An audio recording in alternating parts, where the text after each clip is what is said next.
Power corridors of cricket are churning with one after another attack and counter-attack. It all started with the BCCI Working Committee meet on Sunday. What followed was dirty linen being washed in public, with Anurag Thakur, BCCI secretary, being accused of a relationship with an alleged bookie.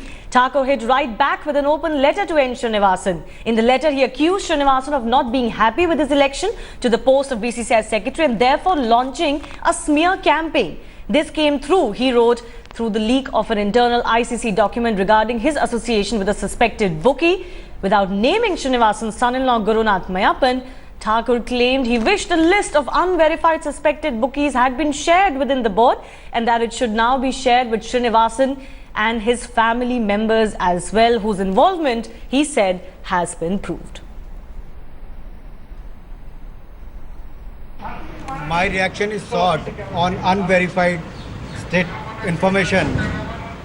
Please verify before seeking any reaction. जिस आरोप की पुष्टि तक नहीं हुई उस पर मेरा उत्तर मांगा जा रहा है, ये दुर्भाग्यपूर्ण है। ये राजनीति के तहत जो नाम बदनाम करने का प्रयास किया जा रहा है, ये दुर्भाग्यपूर्ण है। और आईसीसी की मेल में भी जिस व्यक्ति का जिक्र किया गया है, बड़ी चालाकी के साथ उसके नाम के साथ सस्पेक्टेड बुकी और ब्रैकेट में अनवेरिफाइड लिख दिया है ताकि केवल नाम को उछाला जाए जब बाकी मुद्दों की चर्चा हो रही। ये दुर्भाग्यपूर्ण है, इस तरह की राजनीति से बचना चाहिए। जो बात उन्होंने अपना पक्ष रखा, अपनी बात कही है कि इसमें जो है जो कुछ उन्होंने उनको कहना, तो जो सच्चाई थी उन्होंने अपने इसमें रखी है सारी बात, तो लेटर में तो स्वतः स्पष्ट है।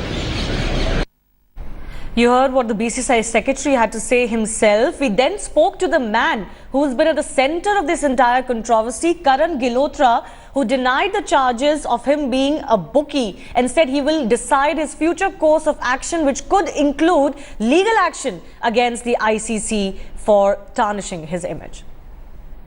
I just want to request the ICC or ask the ICC that if they had my name in the suspected list, why haven't they investigated so far? What took them so much time to bring that to public notice and still they're saying it's unverified? So that's no way that you can malign the image of an individual.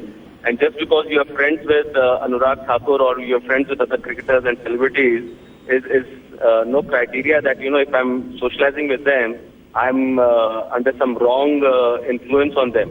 I'm in talks with my legal team and whatever they suggest me, we'll take it forward.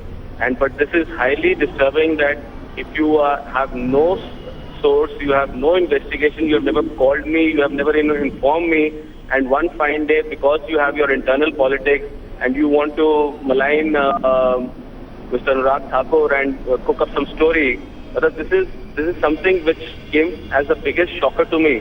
I think this is the biggest price I think an individual can pay, being friends with celebrities. Now, this Srinivasan versus Anurag Thakur battle has now become one between Srinivasan and the BCCI itself. The board is standing behind its secretary and is therefore mulling taking action against former President Srinivasan. According to sources close to headlines today, Srinivasan fears that the BCCI will now recall him from the post of ICC Chairman, and discussions to do so are already on. It's most likely to happen in September this year, if not earlier. Also, the BCCI is ready to give the green light to India's tour to Bangladesh, which Srinivasan was against. Remember, he'd had a fallout with Mustafa Kamal during the World Cup that concluded in March regarding the trophy presentation after the final in Australia, and was desperate to get the tour cancelled. If that's not all, the board is expected to shift its headquarters back it's BCCI office from Chennai to Mumbai, an office that Srinivasan used to operate from. He had set up this office to ensure better control over BCCI workings, but President Dalmia and most of the members are in sync with the idea and want the office to shift into the BCCI headquarters in Mumbai. So much has happened. See, ICC's own chairman is a tainted man. How come the ICC is accepting that? Why can't it write to Indian board saying that is it right for you to nominate a person whom the court has ordered to not to be there? So in all this mess, I think the Indian board mess has gone over to the ICC just because Srinivasan is heading, and all this doesn't augur well for anyone.